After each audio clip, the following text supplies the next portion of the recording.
ಎಲ್ಲರಿಗೂ ನಮಸ್ಕಾರ. Super hits 93.5 red F M ಬಂದ ನಾನು ನಿಮ್ಮ ಶಿವಾನಿ.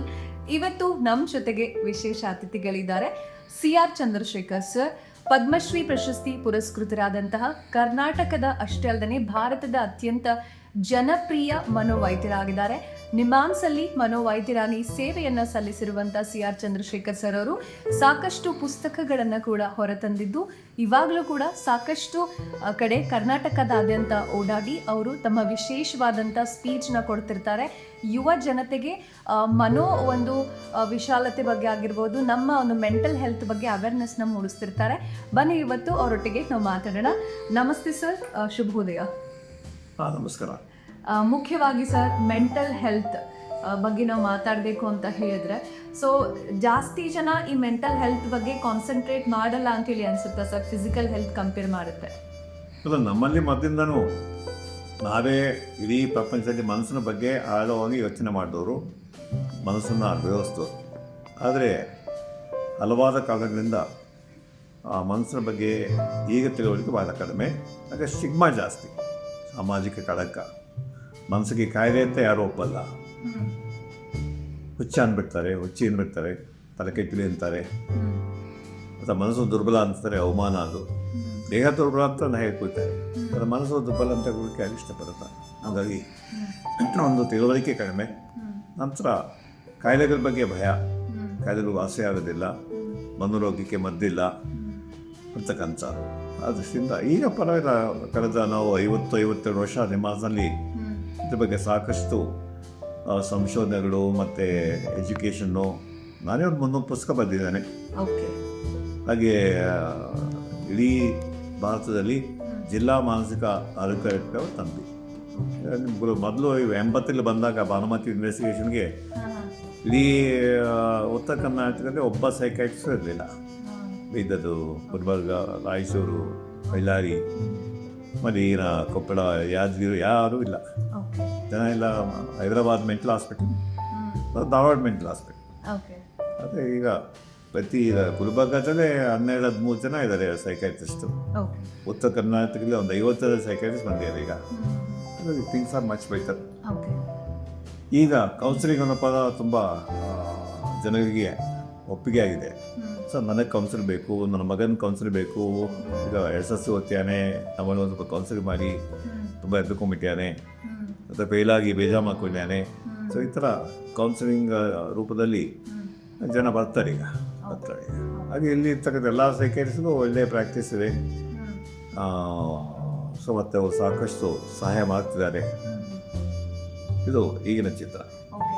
ಈಗ ಸರ್, ನಾವು ತುಂಬ ಹೆಚ್ಚಾಗಿ ಇವಾಗ ನಾವು ನೋಡ್ತಿದ್ದೀವಿ ಸೂಸೈಡ್ ಕೇಸಸ್. ಐ ಥಿಂಕ್ ಈ ವರ್ಷ ಪ್ರಾರಂಭ ಆದಾಗಿನಿಂದ ಆ ಥರದ ಕೇಸಸ್ಗಳು ಸುಮಾರು ನೋಡಿದ್ವಿ ಸರ್ ನಾವು ಸುತ್ತಮುತ್ತಲೇ ಸರ್. ಸೊ ಏನು ತುಂಬ ಮೆಂಟಲ್ ಹೆಲ್ತ್ ಈಗಿನ ಜನ್ರೇಷನ್ಗೆ ಕೂಡ ಕೇರಳದಲ್ಲಿ ವೈದ್ಯಕೀಯ ವಿದ್ಯಾರ್ಥಿನಿ ಜ್ಞಾನ ಕೊಂಡಿದ್ದಾರೆ.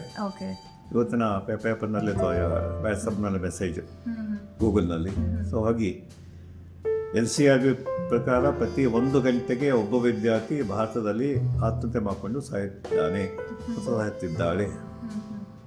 ಒಂದು ಅಕಾಡೆಮಿಕ್ ಪ್ರೆಷರು. ಈಗ ನೀವು 50 PU ರಿಸಲ್ಟ್ ಬಂದಿದೆ, ನೀವು 98 ತೆಗೆದು ಕಮ್ಮಿನೇ, 90 ತೆಗೆದು ಕಮ್ಮಿನೇ. ಲಕ್ಷಾಂತರ ಜನ, 9 ಲಕ್ಷ ಜನ PU ಎಕ್ಸಾಮ್ ಬರೀತಾರೆ, 10 ಲಕ್ಷ ಜನ SSC ಎಕ್ಸಾಮ್ ತೊಗೊಳ್ತಾರೆ. ಹಾಗಾಗಿ ಅಕಾಡೆಮಿಕ್ ಕಾಂಪಿಟಿಷನ್ ತುಂಬ ಜಾಸ್ತಿ.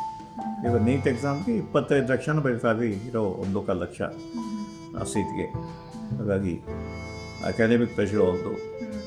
ಆಮೇಲೆ ಎಲ್ಲರಿಗೂ ಡಾಕ್ಟರ್ ಆಗಬೇಕು, ಅಥವಾ IAS ಆಫೀಸರ್ ಆಗಬೇಕು, ಕಾಂಪಿಟೇಟಿವ್ ಎಕ್ಸಾಮ್ ತೊಗೊಳ್ಬೇಕು, ವೈಟ್ ಕಾಲರ್ ಜಾಬ್ಸೇ ಬೇಕು. ಸಾಂಪ್ರದಾಯಿಕ ವೃತ್ತಿಗೂ ಯಾರಿಗೂ ಬೇಡ ಈಗ. ಹಾಗಾಗಿ ಎಲ್ಲರಿಗೂ AC ರೂಮ್ನಲ್ಲಿ ಸಂಬಳ ತರ್ತಕ್ಕಂಥ 50 ರೂಪಾಯಿ ಒಂದಕ್ಕೆ 10 ಸಂಬಳ ತರ್ತಕ್ಕಂಥ ಜಾಬ್ಸ್ ಬೇಕು. ಸೊ ಹಾಗಾಗಿ ಎಷ್ಟು 70% BA ಇದ್ದರೆ ಅನ್ಎಂಪ್ಲಾಯ್ಡ್, ಅಥವಾ US ಇದಕ್ಕೆ ನೆಕ್ಸ್ಟ್ ಮಂತು ಕೆಲಸ ಹೋಗುತ್ತೆ. ಹಾಗಾಗಿ ಇವತ್ತು ಡಿಗ್ರಿಗಳು ಕೆಲಸ ಕೊಡುತ್ತೆ ಅಂತ ಗ್ಯಾರಂಟಿ ಇಲ್ಲ. ಆಮೇಲೆ ಬೇರೆ ಕೆಲಸ ಮಾಡಲಿಕ್ಕೆ ಮನಸ್ಸು ಒಪ್ಪೋದಿಲ್ಲ. ಅದು ಅಲ್ಲೇ ಬದಲಾವಣೆ ಆಗ್ತಾಯಿದೆ. ಸಾಕಷ್ಟು ಗ್ರ್ಯಾಜುಯೇಟ್ಸು, PhD ಮಾಡಿದವರು, BA ಮಾಡಿದವರು, MBBS ಮಾಡಿದವರು ಬೇರೆ ಬೇರೆ ಕ್ಷೇತ್ರಕ್ಕೆ ಹೋಗ್ತಾರೆ. ಈಗ ಓದೋದೇ ಒಂದು, ಮತ್ತು ಕೆಲಸ ಮಾಡೋದು ಇನ್ನೊಂದಾಗುತ್ತೆ, ಮತ್ತು ಅತೃಪ್ತಿ ಉಳ್ಕೊಳುತ್ತೆ. ಹಾಗೆ ನಾವು ನಮ್ಮ ಎಜುಕೇಷನಲ್ಲಿ ಮಕ್ಕಳಿಗೆ ಸೋಲುವುದು ನಿಭಾಯಿಸುವುದು ಹೇಗೆ ಹೇಳ್ಕೊಡೋಣ. ಓಕೆ. ಅವರು ಗೆಲ್ಲಬೇಕು, ಕ್ರಿಕೆಟ್ನಲ್ಲೂ ಗೆಲ್ಲಬೇಕು, ಎಕ್ಸಾಮ್ಲೂ ಗೆಲ್ಲಬೇಕು, ಪ್ರೀತಿ ಮಾಡಿದ ಪ್ರೀತಿಲೂ ಗೆಲ್ಲಬೇಕು. ಸೊ ಎಲ್ರಿಗೂ ಗೆಲುವು ಬೇಕು, ಸೋಲು ಬೇಕಾಗಿಲ್ಲ. ಸೋತವನಿಗೆ ಯಾವ ಮರ್ಯಾದೆನೂ ಇಲ್ಲ. ಹಾಗಾಗಿ ಆತ್ಮಹತ್ಯೆ ಪ್ರಯತ್ನ ಮಾಡ್ತಕ್ಕಂಥವ್ರು, ಹಾಗೆ ಆತ್ಮಹತ್ಯೆ ಕಂಪ್ಲೀಟ್ ಮಾಡ್ತಕ್ಕಂಥ ಸಂಖ್ಯೆ ಜಾಸ್ತಿ ಆಗ್ತಾಯಿದೆ. ಈಗ ಇಂಡಿಯಾದಲ್ಲಿ 1 ಲಕ್ಷಕ್ಕೆ 12ರಿಂದ 13 ಜನ ಆತ್ಮಹತ್ಯೆ ಪ್ರತಿ ವರ್ಷ. ಮತ್ತು ಸಾಮಾನ್ಯ ಕಾರಣದಿಂದ ಒಂದು ಸಂಬಂಧಗಳಲ್ಲಿ ವ್ಯತ್ಯಾಸ, ಕೌಟುಂಬಿಕ ಸಮಸ್ಯೆಗಳು ಅಥವಾ N-90 ರಿಲೇಟೆಡ್ ಸಮಸ್ಯೆಗಳು ಅಥವಾ ಮನೆಯ ಜೊತೆ ಸಮಸ್ಯೆಗಳು ಅಥವಾ ಸ್ನೇಹ ಬೆಳಕಾಗ್ತಕ್ಕಂಥದ್ದು ಅಥವಾ ಇನ್ನೊಂದು ಕಾಯಿಲೆಗಳು, ಮಾರಣಾಂತಿಕ ಕಾಯಿಲೆಗಳು ಬಂತು ಅಂತಂದರೆ, ಶಿಗ್ಮಾ ಇರ್ತಕ್ಕಂಥ ಕಾಯಿಲೆಗಳು ಬಂದರೆ ಜನ ಆತ್ಮಹತ್ಯೆಗೆ ಪ್ರಯತ್ನ ಮಾಡ್ತಾರೆ. ಆಮೇಲೆ ಫೈನಾನ್ಷಿಯಲ್ಲು, ಆಕ್ಯುಪೇಷನಲ್ಲು, ಅನ್ಎಂಪ್ಲಾಯ್ಮೆಂಟು ಇವೆಲ್ಲ ಅವು ಸೇರಿಕೊಳ್ಳುತ್ತವೆ.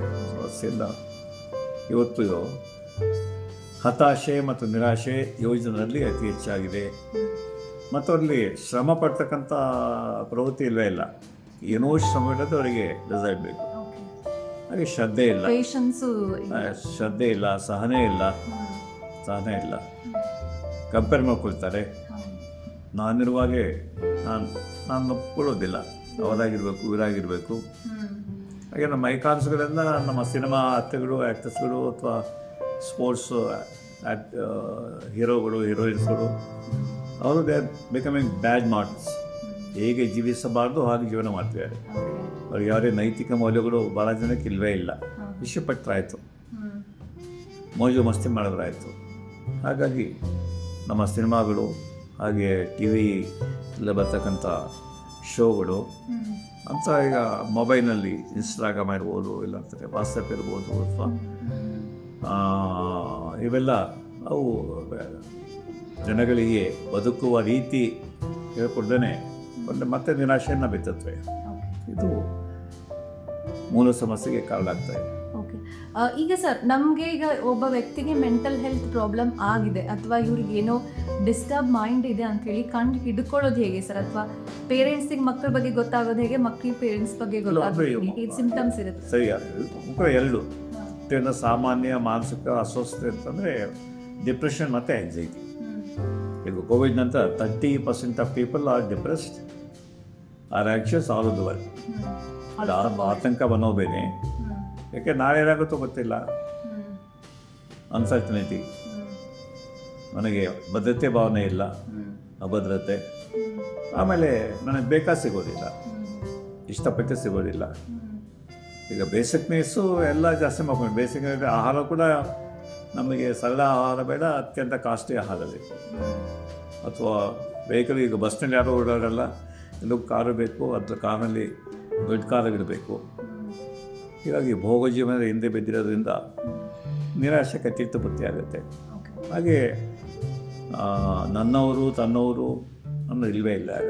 ಐಸೋಲೇಷನ್, ತಂದೆ ತಾಯಿಗಳು ಮಕ್ಕಳ ಶೋಪೀಸ್. ನೀನು ಫಸ್ಟ್ ಹಬ್ಬ ನನ್ನ ಮಗ ಅಂತ ಹೇಳ್ಕೊಳಕ್ಕೆ ನನಗೆ ಹೆಮ್ಮೆ, ಕೈಲಾದೆ ಹಾಳಾಗೋಗು. ಓಕೆ. ಹಾಗಾಗಿ ತಂದೆ ತಾಯಿಗಳು ಲಾನ್ನೆ ಪಾನ್ನೆ ಇಲ್ಲ, ಬರೀ ಸರ್. ಹಾಗಾದ್ರೆ ಈ ಆಂಗ್ಸೈಟಿ ಅಂದ್ರೆ ಏನು ಸರ್? ತುಂಬಾ ದೊಡ್ಡ ಪ್ರಮಾಣದ ಸೋಷಿಯಲ್ ಮೀಡಿಯಾದಲ್ಲಿ ನೋಡ್ತೀವಿ ಹೇಳ್ತಾರೆ. ಸೊ ಡಿಪ್ರೆಷನ್ ಅಂದರೆ ಒಂದು ಸಾಮಾನ್ಯ ಬೇಜಾರು ದುಃಖವೇ ಅತಿ ಆಗಿಬಿಡುತ್ತೆ. ಅವಾಗ ಅತಿ ಆಗುತ್ತೋ ಅವರಿಗೆ ಹಸಿವಿಲ್ಲ, ಊಟ ಮಾಡಲ್ಲ, ನಿದ್ದೆ ಬರೋದಿಲ್ಲ, ತಮ್ಮ ಬೇಕು ಬೆಳೆಗಳನ್ನು ಗಮನಿಸೋದಿಲ್ಲ. ಮತ್ತು ನೆಗೆಟಿವ್ ಥಾಟ್ಸ್, ಯಾಕೆ ಬದುಕಿರಬೇಕು ಅಥವಾ ಏನು ಪ್ರಯತ್ನ, ನನಗೆ ಏನೂ ಆಗೋದಿಲ್ಲ, ನನಗೆ ನಾಳೆ ಒಳ್ಳೆಯದಾಗೋದಿಲ್ಲ, ಬರೀ ನೆಗೆಟಿವ್ ಥಿಂಕಿಂಗ್. ಆಮೇಲೆ ತೀರಾ ನಿಷ್ಕ್ರಿಯ ಆಗ್ತಾರೆ, ಯಾವುದರ ಇಂಟ್ರೆಸ್ಟ್ ಇಲ್ಲ, ಆಸಕ್ತಿ ಇಲ್ಲ, ಚಟುವಟಿಕೆ ಇಲ್ಲ. ಇದನ್ನು ಮುಖಂಡರು ಗೊತ್ತಾಗುತ್ತೆ, ಮಂಕ ಆಗಿರ್ತಾರೆ, ಅಥವಾ ಮುಖದಲ್ಲಿ ಯಾವುದೇ ಕಳೆ ಇಲ್ಲ, ಯಾವುದೇ ಲವಲವಿಕೆ ಇಲ್ಲ, ಯಾವುದೇ ಸಂತೋಷ ಇಲ್ಲ. ಅದು ನಾವು ಕೇಳಬೇಕು. ಸಾಮಾನ್ಯ ಡಿಪ್ರೆಷನ್ನು ಇವಾಗ ಸಾವಾಗಿದೆ, ಒಂದು ವಾರ ದುಃಖ ಪಡ್ತೇವೆ, ಆಮೇಲೆ ಹೊಂದ್ಕೊಂಡ್ಬಿಡ್ತೇವೆ. ಆಯಿತು, ಏನು ಮಾಡೋಕ್ಕಾಗತ್ತೆ, ಸಾವಾಗಿದೆ. ಅದೇ ಇಲ್ಲಿ 15 ದಿವಸ ಆದರೂ ಕೂಡ ಡಿಪ್ರೆಷನ್ ಕಮ್ಮಿ ಆಗಲಿಲ್ಲ. ಅಥವಾ ಎಕ್ಸಾಮ್ ಬಗ್ಗೆ ಆಯಿತು, ನಾಳೆ ಎಕ್ಸಾಮ್ ಇವತ್ತು ಭಯ ಇದೆ, ಓಕೆ ಆಯಿತು. ಒಂದು ತಿಂಗಳಿಂದನೇ ಭಯ ಶುರುವಾಗ್ತಿರ್ತಂದರೆ ಎಕ್ಸಾಮ್ ಹಾಲನ್ನ ಕೂತ್ಕೊಂಡು ಕೂಡ ನಿಮಗೆ ಭಯ ಹೋಗಿಲ್ಲ ಅನ್ಸಂದ್ರೆ, ಅಥವಾ ನಿತ್ಯ ಜೀವನದಲ್ಲಿ ಯಾವುದೇ ಎದೆ ಹಾರುತ್ತಾ ಸರ್, ತಲ್ಲೋ ಸರ್, ಸೊಟ್ಟ ನೋವು ಸರ್, ಆಲ್ ಇನ್ವೆಸ್ಟಿಗೇಷನ್ಸ್ ಆರ್ ನಾವ್. ಇನ್ನೊಂದು ಜನ ಆ್ಯಂಗ್ಸೈಟಿ, ಡಿಪ್ರೆಷನ್ ಇಬ್ಬರೂ ಕೂಡ ಶಾರೀರಿಕ ನೋವುಗಳಿಂದ ಆಸ್ಪತ್ರೆಗೆ ಹೋಗ್ತಾರೆ. ಓಕೆ, ಹಾಗಾಗ್ತದೆ. ನನಗೆ ತಲೆನೋವಿದೆ, ಎದೆ ನೋವಿದೆ, ಸೊಂಟ ನೋವಿದೆ, ಸುಸ್ತಿದೆ, ಮೈಗೆ ಹುಷಾರಿಲ್ಲ, ಹೀಗೆಲ್ಲ ಆಲ್ ಇನ್ವೆಸ್ಟಿಗೇಷನ್ 20, 30, 40 ಸಾವಿರ ರೂಪಾಯಿ ಇನ್ವೆಸ್ಟಿಗೇಷನ್ಸ್ ಆಗುತ್ತೆ. MRI ಮಾಡಿಸ್ತಾರೆ, ಸ್ಕ್ಯಾನಿಂಗ್ ಮಾಡಿಸ್ತಾರೆ, ECG ಮಾಡಿಸ್ತಾರೆ, ಸ್ಟ್ರೆಷಸ್ ಹೋಗ್ತಾರೆ, ಎಲ್ಲ ನಾರ್ಮಲ್. ಯಾರು ಈ ಥರ ಅನಾರೋಗ್ಯ ಅಂತ ಹೇಳಿ ಆಸ್ಪತ್ರೆಗೆ ಹೋಗಿ ಎಲ್ಲ ಇನ್ವೆಸ್ಟಿಗೇಷನ್ ನಾರ್ಮಲ್ ಅಂತಂದರೆ ಅವರಲ್ಲಿ ಇಲ್ಲ ಡಿಪ್ರೆಷನ್ ಇದೆ, ಇಲ್ಲ ಆ್ಯಂಗ್ಸೈಟಿ ಇದೆ. ಕೇಳಬೇಕಷ್ಟೇ, ಆರ್ ಯು ಹ್ಯಾಪಿ ಅಂತ. ಯಾಕೆ ನಮ್ಮ ಡಾಕ್ಟರ್ ಏನು ಮಾಡ್ತಾರೆ ಅಂತ ಹಾಗೆ ಹೇಳ್ತಾರೆ. ಸರ್ ಈಗ ಹಾರ್ಟ್ ಅಟ್ಯಾಕ್ ಆದರೂ ಅವ್ರು ಏನೂ ಕೇಳಲ್ಲ, ಏನು ಸ್ಮೋಕ್ ಮಾಡ್ತೀಯಾ ಅಥವಾ ಡ್ರಿಂಕ್ಸ್ ಮಾಡ್ತೀಯಾ, ಡಯಾಬಿಟಿಸಾ, BP ಕೇಳಲ್ಲ. ಆರ್ ಯು ಹ್ಯಾಪಿ, ನೀನು ಸಂತೋಷವಾಗಿದ್ದೀಯಾ, ನೀನು ಆನಂದವಾಗಿದ್ದೀಯಾ. ಹಾರ್ಟ್ ಅಟ್ಯಾಕ್ ಆಗಿರೋರೆಲ್ಲ ಹೇಳೋದು ನನಗೆ ಸಂತೋಷ ಇಲ್ಲ ಸರ್, ನನಗೆ ಭಯ ಆಗುತ್ತೆ ಮತ್ತು ನಾನು ಪ್ರಯೋಜನ ಇಲ್ಲ. ಈ ರೀತಿ ನೆಗೆಟಿವ್ ಥಿಂಕಿಂಗ್ ಒಂದು. ಆಮೇಲೆ ಅವರ ಸಾಮಾಜಿಕ ಸಂಪರ್ಕ ಭಾಳ ಕಡಿಮೆ ಆಗ್ಬಿಡ್ತಾ, ಐಸೋಲೇಷನ್, ಒಂಟಿ ಆಗ್ಬಿಡ್ತಾರೆ. ಮನೆಯಿದ್ರು ಒಂಟಿ ಸರ್, ರಂಗೋ ಬಾಲಕುಂತ ಸರ್ ಅಂತ ಹೇಳಲ್ಲ, ಏನಪ್ಪ ಕಷ್ಟ ಅಂತ ಕೇಳೋದಿಲ್ಲ, ಊಟಕ್ಕೆ ಬರಲ್ಲ, ನಿದ್ದೆ ಮಾಡಿ ಅಂದರೆ ಮೊಬೈಲ್ ನೋಡ್ಕೊಂಡು 1 ಗಂಟೆ 2 ಗಂಟೆ ಕೂತಿರ್ತಾನೆ, ಬೇಡವಾದ ಕೋಪ, ರೀತಿ ನಡವಳಿಕೆ ಸಮಸ್ಯೆಗಳು. ಹಾಗೆ ಅವರಿಗೆ ಯಾವುದೇ ಉತ್ಸಾಹ ಇಲ್ಲ, ನಾನು ಗೆಲ್ಲಬಲ್ಲೆ, ನನ್ನ ಜೀವನವನ್ನು ರೂಪಿಸಿಕೊಳ್ಳಬಲ್ಲೆ, ಏನಾದರೂ ಒಂದು ಕೆಲಸ ಮಾಡಬಲ್ಲೆ ಅಂತಕ್ಕಂಥ ಉಮೇದಿರೋದು ಅವರಿಗೆ. ಆಗ ಡಿಪ್ರೆಷನ್ ಗುರುತಿಸ್ಬೇಕು. ಹಾಗೆ ಡಿಪ್ರೆಷನ್ ಅಂತ ಗುರುತಿಸಿ ಹೇಳಿದ್ರೆ ಜನ ಒಪ್ಪಲ್ಲ, ಇಲ್ಲ ನನಗೆ ಡಿಪ್ರೆಷನ್ ಇಲ್ಲ. ಈಗ ನಮ್ಮ ಸಮಾಜ ಸೇರಿಸಿದಾಗ ನಿಮ್ಮ ಆಸಕ್ತಿ ಅದೇ ಕಥೆನೇ ಬರ್ತಾರೆ ಸರ್, ನನಗೆ ಯಾವ ಮಾನಸಿಕ ಇರಲ್ಲ ಸರ್, ನಿದ್ದೆ ಬರಲ್ಲ, ನಿದ್ದೆ ಮಾತ್ರ ಕೊಡಿ, ಅಶ್ವಾಗಲ್ಲ ಅಶ್ವಿಗೆ ಅವ್ರನ್ನ ತಾನೇ ಕೊಡಿ, ಅಥವಾ ಮಂಕಾಬಿಟ್ಟೇನೆ ಮಂಕತನ ಹೋಗೋದಕ್ಕೆ ಏನಾದರೂ ಮಾಡಿ. ಈ ರೀತಿ ಲೇಬಲ್ ಜನ ಇನ್ನೂ ಆ ಸ್ಟಿಗ್ಮಾ ಹೋಗಿಲ್ಲ. ಆದರೆ ಕೌನ್ಸಿಲಿಂಗ್ ಬೇಕು ಅಂತ ಕೇಳ್ತಾರೆ, ಅದೊಂದು ಬರೋರಿಗೆ. ಆಯ್ತಪ್ಪ, ನಿನ್ನ ತೊಂದರೆ ಏನಾದರೂ ಇರಲಿ ಆಗುತ್ತೆ. ಈಗ ಮೊಬೈಲ್ ನೋಡಿಕೊಂಡು ನನಗೆ ಈ ಕಾಯಿಲೆ ಇದೆ, ಆ ಕಾಯಿಲೆ ಇದೆ ಹೇಳ್ಕೊಂಡು ಬರ್ತಾರೆ. ಮೊಬೈಲ್ ನೋಡಿದ್ರೆ ಸರ್ ನನ್ನ ಲಕ್ಷಣ ಎಲ್ಲ ಡಿಪ್ರೆಷನ್ಗೆ ಓದುತ್ತೆ, ಅಥವಾ ADHD ಓದುತ್ತೆ, ಅಥವಾ ಆ್ಯಂಗ್ಸೈಟಿ, ಪ್ಯಾನಿಕ್ ಡಿಸಾರ್ಡ್ ಓದುತ್ತೆ. ಅದನ್ನು ಪ್ಯಾನಿಕ್ ಇಲ್ಲ ಸರ್ ಅಂದರೆ ಗೂಗಲ್ ನೋಡಿದ್ರೆ ಪ್ಯಾನಿಕ್ ಅಂತ ಅನಿಸುತ್ತೆ, ನೀವೇ ಸರ್. ಹಾಗಾಗಿ ತನಗೆ ನಾವು ಹೇಳ್ಬೇಕಂತಂದು ನಿನಗೆ ಮಾನಸಿಕ ವ್ಯತ್ಯಾಸಗಳಿದ್ದಾವೆ, ಅದು ಸರಿಪಡಿಸ್ಕೊಳ್ಳೋಕ್ಕೆ ಒಂದು ಔಷಧಿಗಳು. ಔಷಧಿ ತೊಗೊಳಕ್ಕೂ ಜನ ಹೇಳ್ತಾರೆ, ಅದಕ್ಕೊಂದು ನೆಗೆಟಿವ್ ಕಿಡ್ನಿ ಮೇಲೆ ಎಫೆಕ್ಟ್ ಆಗುತ್ತೆ, ಕಿಡ್ನಿ ಡ್ಯಾಮೇಜ್ ಆಗುತ್ತೆ, ಲಿವರ್ ಡ್ಯಾಮೇಜ್ ಆಗುತ್ತೆ, ಅಡಿಕ್ಷನ್ ಆಗುತ್ತೆ. ಲೈಫ್ ಲಾಂಗ್ ತೊಗೋಬೇಕು ಸರ್. ಫಸ್ಟ್ ಪ್ರಶ್ನೆ ಇಲ್ಲ, ಇವಾಗ ಬಂದಿರ್ತಾನೆ ಮಾತ್ರ ಕೊಟ್ಟರೆ ಲೈಫ್ ಲಾಂಗ್ ತೊಗೋಬೇಕಾ ಸರ್, ಏನೂ ಸೈಡ್ ಎಫೆಕ್ಟ್ ಇಲ್ವಾ ಸರ್, ಅಥವಾ ಬರೆದು 1 ನಿಮಿಷ ಆಗಿಲ್ಲ ಫೋನ್ ಕಾಲ್, ಏನು ಸರ್ ಡೋಸ್ ಜಾಸ್ತಿ ಕೊಟ್ಬಿಟ್ಟಿದ್ರಿ, ಯಾವ್ದು ಗೂಗಲೇ ಇರೋದು ಸರ್. ಓಕೆ, ಸೊ ಈ ರೀತಿ ಚಿಕಿತ್ಸೆ ಬಗ್ಗೆ ನಂಬಿಕೆ ಇಲ್ಲ. ಬರ್ತಾರೆ, ಆಮೇಲೆ ಬರೋದಿಲ್ಲ, ಸೆಕೆಂಡ್ ಟೈಮ್ ಬರೋದಿಲ್ಲ, ಥರ್ಡ್ ಟೈಮ್ ಬರೋದಿಲ್ಲ. ಇದು ನಿಮ್ಮಾನ್ಸಂಥ ರುಚಿ ಸಮಸ್ಯೆಗಳಲ್ಲಿ 50-60% ಸೆಕೆಂಡ್ ಟೈಮ್ ಬರೋದೇ ಇಲ್ಲ. ಒಂದು ಪ್ರೈವೇಟ್ ಸೈಕೈಟ್ರಿಸ್ಟ್ ಬರ್ತಾರೆ ಸರ್, ಎಲ್ಲ ಹೇಳ್ತೀವಿ, ಆದರೆ 1 ತಿಂಗಳು ಬಿಟ್ಕೊಂಡ್ಬಂದರೆ ಬರೋಲ್ಲ ಸರ್. ಓಕೆ, ಹೋಮಿಯೋಪತಿ ಹೊರಟೋಗ್ತಾರೆ, ಆಯುರ್ವೇದ ಹೊರಟೋಗ್ತಾರೆ, ನಾವು ಯೋಗ ಮಾಡ್ತೀವಿ,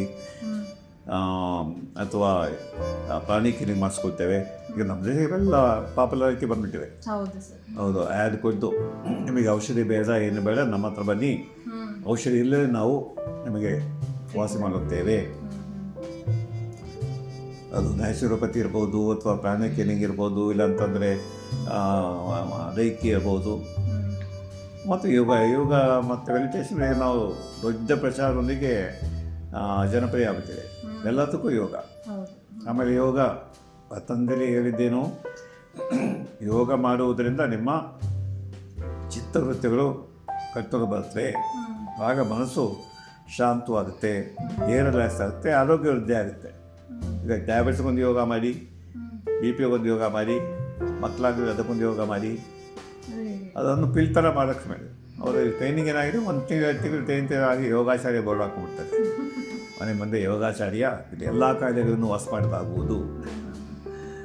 ಸೊ ದೇರ್ ಓವರ್ ಸರಿ ಸರಿ. Right sir. ಈಗ ಹೇಗೆ ಓವರ್ಕಮ್ ಮಾಡೋದು ಸರ್? ಆ ಥರ ನಾವು ಸಮಸ್ಯೆ ಇದೆ ಅಂದರೆ ಅದರಿಂದ ಹೊರಗೆ ಬರೋದು ಹೇಗೆ? ಕೆಲವೊಂದು ಪ್ರೈಮರಿ ಶಾಲೆಯಿಂದನೇ ಅವ್ರಿಗೇನು ಎತ್ತ ಅಂತ ಅರ್ಥವಾಗುವ ಸಮಯದಲ್ಲಿ ನಮ್ಮ ಅದನ್ನೆಲ್ಲ ಹೇಳೇನು ನಾವು ಸಾಕಾಯಿತು, ರೆಕಮೆಂಡೇಶನ್ ಕೊಟ್ಟಾಯಿತು, ಬರೆದು ಕೊಟ್ಟಾಯಿತು. 3ನೇ ತರಗತಿ ವಿದ್ಯಾರ್ಥಿಗೆ, 5ನೇ ತರಗತಿ ವಿದ್ಯಾರ್ಥಿಗೆ, 8, 10ಕ್ಕೆ PU ಬಂದ ವಿದ್ಯಾರ್ಥಿಗೆ ನಾವು ದೇಹದ ಕಾಯಿಲೆ ಬಗ್ಗೆ ಒಂದಷ್ಟು ಮಾಹಿತಿ ಕೊಡ್ತಾರೆ. ಹಾರ್ಟ್ ಬಗ್ಗೆ, ಬ್ರೈನ್ ಬಗ್ಗೆ, ಅಥವಾ ನಿಮೋನಿಯಾ ಬಗ್ಗೆ, TB ಬಗ್ಗೆ ಹೌದು. ಮಾಹಿತಿ ಕೊಡ್ತಾರೆ. ಅಥವಾ ನ್ಯೂಟ್ರಿಷನ್ ಡಿಸಾರ್ಡರ್ ಬಗ್ಗೆ ಮಾಹಿತಿ ಇದೆ. ಅದು ಮನಸ್ಸಿನ ಬಗ್ಗೆ ಏನು ಮಾಹಿತಿ ಇದೆ ಇಲ್ಲ. ತಗೊಂಡು ನೋಡಿ, ಯಾವುದೇ ಟೆಕ್ಸ್ಟ್ ಬುಕ್ನಲ್ಲಿ ಒಂದು ಫಸ್ಟ್ ಸ್ಟ್ಯಾಂಡರ್ಡ್ ಟು ಡಿಗ್ರಿ ತನಕನೂ ಮನಸ್ಸು ಅಂದರೆ ಏನು, ಮನಸ್ಸು ಏಕೆ ಸಂಬಂಧತೆ, ಡಿಪ್ರೆಷನ್ ಕಾಯಿಲೆ ಏನು, ಆಂಗ್ಸೈಟಿ ಕಾಯಿಲೆ ಏನು, ಮಾನಸಿಕ ದುರಿತ ಹೇಗೆ ಬೆಳೆಸ್ಕೋಬೇಕು, ಏನೂ ಇಲ್ಲ. No information. ಅದೊಂದು ಬೇಸಿಕ್ ಸ್ಟಾರ್ಟ್ ಆಗುತ್ತೆ. ಏನೇ ಗೊತ್ತಿಲ್ಲ ಅವರಿಗೆ. ಇವನು MBBS ಸ್ಟೂಡೆಂಟ್ಸ್ ಏನೂ ಗೊತ್ತಿಲ್ಲ ರೀ. ಈಗ ನಲ್ಲೂ ಸೈಕಾಟ್ರಿ ನೆಗ್ಲೆಕ್ಟ್ ಇದ್ದಾರೆ. ಈಗ ಏನೋ ನಾವಿದ್ದಾಗ 5 ಮಾರ್ಕ್ಸ್ ಇತ್ತು ಮೆಡಿಸಿನ್ ಪೇಪರ್ನಲ್ಲಿ, 20 ಮಾರ್ಕ್ಸ್ ಮಾಡಿದ್ದಾರೆ. ಬಟ್ ಸಪ್ರೇಟ್ ಪೇಪರ್ ಇಲ್ಲ, ಯಾರೂ ಓದಲ್ಲ. ಸೈಕಾಟ್ರಿ ಯಾರೂ ಓದಲ್ಲ. ಟಾಸ್ಕನ್ನು ಅಟೆಂಡ್ ಮಾಡಲಿಕ್ಕೆ ಸ್ಟೂಡೆಂಟ್ಸ್ ರೆಡಿ ಇಲ್ಲ. ಬಿಟ್ಟು ಆಯಿತು, ಎಕ್ಸಾಮಿನ ಸಬ್ಜೆಕ್ಟ್ ಅಲ್ಲ, ಅದು ಯಾಕೆ ಓದಬೇಕು? ಸೊ ಹಾಗಾಗಿ ಮೆಡಿಕಲ್ ಕಾಲೇಜುಗಳಲ್ಲಿ ಸೈಕ್ಯಾಟ್ರಿ ಸರಿಯಾಗಿ ಕಲಿಬೇಕು ಅಥವಾ ಕಲಿಸ್ಬೇಕು. ಮತ್ತು ಈಗಿನ ಮೆಡಿಕಲ್ ಎಜುಕೇಷನ್ ನೀವು ನೋಡಿರುವ ಹಾಗೆ ಕ್ವಾಂಟಿಟಿ ಇನ್ಕ್ರೀಸ್ ಆಗ್ತಿದೆ.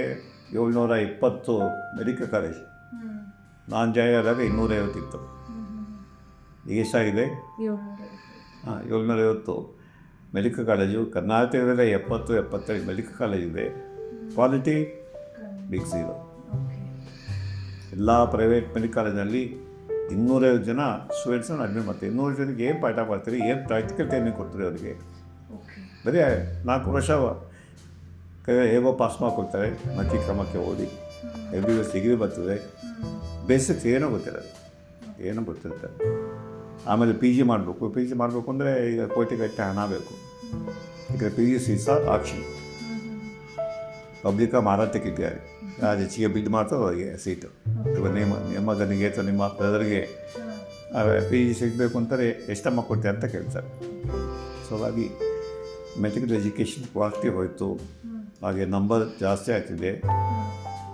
ಕರ್ನಾಟಕ 1.5 ಲಕ್ಷ ಜನ ಡಾಕ್ಟರ್. ಎಷ್ಟು ಜನ ಎಫಿಷಿಯೆಂಟ್ ಆಗಿದ್ದಾರೆ ಗೊತ್ತಿಲ್ಲ. ಜನ ಓನ್ಲಿ ಕೆಲವೇ ಎಫಿಷಿಯೆಂಟ್ ಡಾಕ್ಟರ್ ಹತ್ರ ಹೋಗಿ ಗಂಟೆ ಕ್ಯೂನ ಇಟ್ಕೊಂಡು ಅವ್ರು ಕೇಳಿದಷ್ಟು ಫೀಸ್ ಕೊಟ್ಟು ಇಡೀ ಕನ್ನಡ ಒಂದು ಆ ಥರ ಪಾಪುಲರ್ ಆಗಿರುತ್ತೆ. ಎಲ್ಲ ಫೀಟ್ ಇಟ್ಕೊಂಡು ಒಂದು 1,000 ಜನ ಇದ್ದಾರೆ. ಸೊ 1,000 ಜನ 6 ಕೋಟಿ ಜನರ ಆರೋಗ್ಯವನ್ನು ಕಾಪಾಡಿದ್ದಾರೆ. ಇನ್ನು ಉಳಿದವರು ಚೆನ್ನಾಗಿ ಪಾಪುಲರ್. ನೀವು ಅಲ್ಲಿ ಓದಿ ಸಹ ಏನೂ ಆಗಲಿಲ್ಲ. ಹಾಗೆ ಜನಗಳಿಗೆ ಇಲ್ಲ, ಎಲ್ಲರಿಗೂ ಮಾತ್ರೆ ಬೇಕು, ಮಾತ್ರೆಯಿಂದನೇ ಎಲ್ಲ ವಾಸ ಬಿಡೋದು. ಹೊತ್ತು ಮಾತ್ರೆ ಬೇಡ, ಮಾತ್ರೆ ಅನ್ನೋದೇ ಒಂದು ಸ್ಯಾಟಿಸ್ಫ್ಯಾಕ್ಷನ್. ಅದು ತೊಗೊಂಡ್ರೆ ಏನೋ ಕಡಿಮೆ ಆಗುತ್ತೆ. ಇನ್ನು ಆಪೋಸಿಟ್ ಮಾತ್ರೆ ಬೇಡ. ಅದ್ರ ಜೊತೆಗೆ ನಿಮ್ಮ ಜೀವನ ಶೈಲಿ ಬದಲಾಯಿಸ್ಕೊಳ್ಳಿ, ನಿಮ್ಮ ಶಿಸ್ತನ್ನು ಬೆಳೆಸ್ಕೊಳ್ಳಿ, ಊಟ ಮಾಡಿ. ಈ ಊಟ ಏನೋ ಎಲ್ಲರಿಗೂ ಜಂಕ್ ಫುಡ್ಡೇ ಬೇಕು, ಎಲ್ಲರಿಗೂ ಹೋಟೆಲ್ ಫುಡ್ಡೇ ಬೇಕು. ಈಗ ಬೆಂಗಳೂರಲ್ಲಿ ಅಡಿಗೆ ಮನೆ ಇಲ್ಲದ ಮನೆಗಳೇ ಬಂದಿವೆ. ಹೌದು, ಟ್ರೆಂಡ್ ಶುರು ಆಗಿದೆ ಅಂತ ಕೇಳಿ. ಅಪಾರ್ಟ್ಮೆಂಟ್ಗಳಲ್ಲಿ ನೋ ಕಿಚನ್ ಇದೆ, ಝೊಮ್ಯಾಟೊ ಇದೆ. ಇಬ್ಬರು ಹಸ್ಬೆಂಡ್ ಅಂಡ್ ಇಬ್ಬರು ವರ್ಕ್ ಮಾಡಿದ್ರು ಕೂಡ ಯಾಕೆ ನೀವು ಹೋಗ್ತೀರಿ, ಏನು ತಿಂತೀರಿ, ಏನು ತಿಂತೀರಿ, ಸ್ಪೀಕಿಂಗ್ ಆಸ ಮಾಡೋಣ ಹೇಳಿ.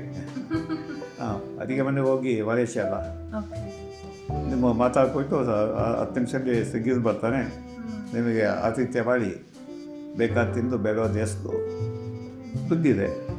ಇವತ್ತು ಜನಗಳಲ್ಲಿ 20% ಜನರಲ್ಲಿ ಪಾಪ ಬಡತನ, ಅವರು ಊಟ ಗ್ಯಾರಂಟಿ ಇಲ್ಲ, ಇದ್ರ ಜೊತೆ ಬಟ್ಟೆಗೆ. ಇನ್ನು 80% ಜನರಲ್ಲಿ ದುಡ್ಡಿದೆ, ಹೇಗೋ ಸಂಪಾದನೆ ಮಾಡ್ತಾರೆ. ತಿಂಗಳಿಗೆ 15-20-25 ಸಾವಿರ ರೂಪಾಯಿ ಸಂಪಾದನೆ ಮಾಡೋದು ಗುಲ್ಬರ್ಗಂಥ ಡಿಸ್ಟ್ರಿಕ್ಟ್ ಹೆಡ್ ಕ್ವಾರ್ಟರ್ಸ್ ನೇತು ಬೆಂಗಳೂರು ಅಥವಾ ಮಂಗಳೂರು ಹುಬ್ಬಳ್ಳಿ ಅಂತಂದು ಒಂದು 15-20 ಸಾವಿರ ಮಾಡೋಕ್ಕಾಗ ಏನು ಕಷ್ಟ ಇಲ್ಲ. ರೀ ಏನೋ ಮಾಡಿ ಸಂಪಾದನೆ ಮಾಡ್ತಾರೆ, ಹಾಗೆ ಖರ್ಚು ಮಾಡ್ತಾರೆ. ಅದೀಗ ಸಾಲ ಮಾಡಿ ತುಪ್ಪ ತಿನ್ನೋದು ಈಗ ಅಭ್ಯಾಸ ಆಗುತ್ತೆ. ಎಲ್ಲದಕ್ಕೂ ಸಾಲ. ಆಮೇಲೆ ಸಾಲ ತೀರ್ಸೋಕ್ಕಾಗದೇ ಒದ್ದಾಯ್ತ ತಗೋ ಇಡೀ. ಮತ್ತು ನೀತಿ ನಿಯಮಗಳ ಮೌಲ್ಯ ಇಲ್ಲ. ನೀತಿ ನಿಯಮನ ಫಾಲೋ ಮಾಡಿದ್ರೆ ಯಾರೂ ಮಾಡೋದಿಲ್ಲ. ಮೋಸ ಮಾಡಲಿಕ್ಕೆ ರೆಡಿ ಆಗ್ತಾರೆ, ವಂಚನೆ ಮಾಡಲಿಕ್ಕೆ ರೆಡಿ ಆಗ್ತಾರೆ. ಪ್ರಾಮಾಣಿಕತೆ ಇಲ್ಲ. ಒಂದು ಕೆಲಸ ಕೊಟ್ಟರೆ ಪರ್ಮನೆಂಟ್ ಬಿಡಿಯಲ್ಲ, ಮೋಸ ಮಾಡಿ ವ್ಯವಸಾಯ ಮಾಡಿದ್ರೆ ಸರ್ ಎಲ್ಲಿ ತೋರಿಸಿ ಹೆಚ್ಚಿಗೆ ತೊಂದರೆ ಬೆಲೆ ಬಿಡಿ ಸರ್, ನಾಳೆ ನನ್ನ ಕೆಲಸ ಬರಲ್ಲ. ಸೊ ಕೆಲಸ ಕೊಟ್ಟು ತೆಗೆದಾಕ್ತಾರೆ. ನೋಡಿ 6% 400 ಜನ ಕಿತ್ತು ಹಾಕೋದು. ಯಾಕಂದರೆ ಇವಾಗ ಸೆಲೆಕ್ಟೆಡ್ ಮೆರಿಟ್ ಇದೆ, ಇಷ್ಟು ಜನ ಬರೋದು. ಕೆಲಸ ಮಾಡೋರಿಗೆ ಆ ಪ್ರಾಮಾಣಿಕತೆ ಇಲ್ಲ, ಶ್ರದ್ಧೆ ಇಲ್ಲ, ಹೋಗಿಯಪ್ಪ ಮನೆಗೆ ಇರ್ತಾರೆ. ಯಾಕಂದರೆ ಈಗ ನೋ ಕಮಿಟ್ಮೆಂಟ್. ಪ್ರೈವೇಟ್ ಸೆಕ್ಟರ್ನಲ್ಲಿ ನೀವು ಚೆನ್ನಾಗಿ ಕೆಲಸ ಮಾಡಿದ್ರೆ ಕೆಲಸ ಕೊಡ್ತಾರೆ, ಅಂದರೆ ಮನೆಗೆ ಹೋಗಿರ್ತಾರೆ. ಅಥವಾ ಕಡಿಮೆ ಕಾಲೇಜ್ ಟೀಚರ್ಸ್ ಹೋಗಿ ಅದನ್ನು ದಿನ ನೋಡ್ತಾ ಇದೆ, 60-70% ಪೋಸ್ಟ್ಗಳು ಬೇಕಂತಿದೆ. ಸರ್ಕಾರನೂ ಫಿಲಪ್ ಮಾಡಲ್ಲ, ಪ್ರೈವೇಟ್ನಲ್ಲಿ ಫಿಲಪ್ ಮಾಡಿದ್ರೆ ಎಲ್ಲ ಪಾರ್ಟ್ ಟೈಮ್ ಲೆಕ್ಚರ್ಸ್. ಅವ್ರಿಗೆ 5,000-10,000 ಕೊಟ್ಟು ಮಾಡಿದ್ರೆ ಮಾಡಿರೋದು ಇನ್ನೊಬ್ರು ಬರ್ತಾರೆ.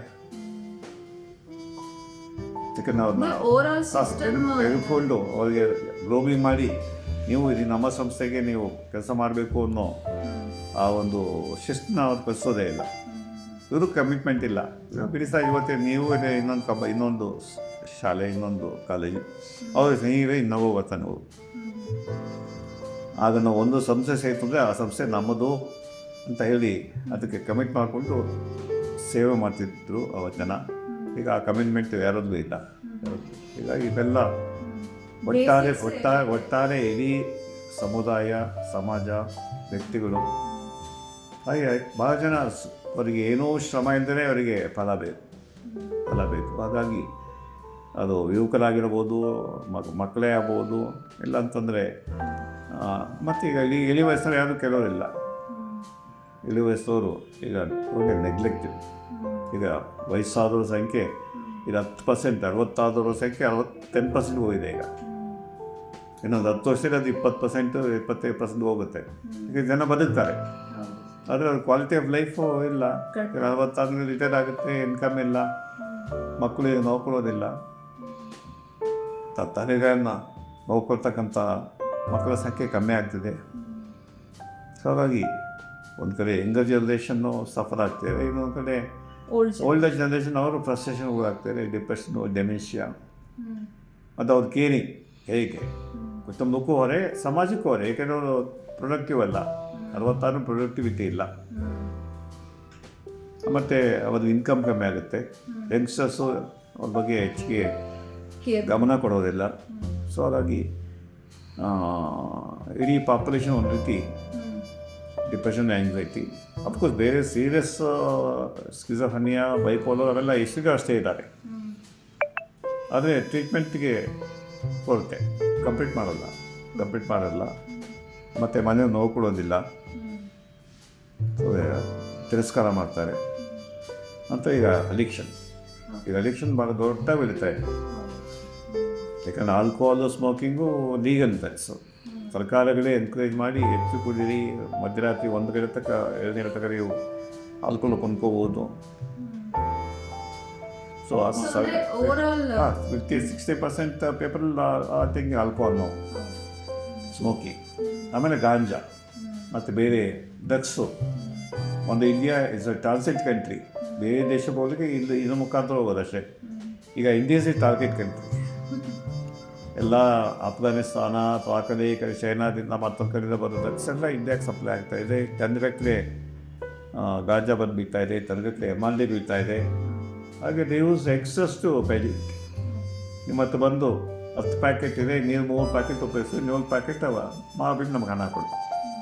ಯಾಕೆಂದರೆ ಅವರು ಪೊಲೀಸಿಗೆ ಯಾಕಂದ್ರೆ ಅವ್ರು ಲಿಸ್ಟ್ ಇಲ್ಲ. ಅವರು ಅದೇ ಥರ್ಡ್ ಪಾರ್ಟೀಸು ಅವರಾಗಲೇ ಲಿಸ್ಟ್ ಹಾಕಿರ್ತಾರೆ, ಪೊಲೀಸರು ಕಣ್ಣೆ ಬೀಳಲ್ಲ. ಅವರು ಮನೆಗೆ ಎತ್ಕೊಂಡು ಸ್ವಿಗ್ಗಿಯಿಂದ ಕಳಿಸ್ಬಿಡ್ತಾರೆ, ಅಥವಾ ಹೇಗೋ ಮನೆಗೆ ಬಂದು ತರಿಸ್ಬಿಟ್ಟು ಇದು ಮಾರಿ ನೀನು ದುಡ್ಡು ಕೊಡು.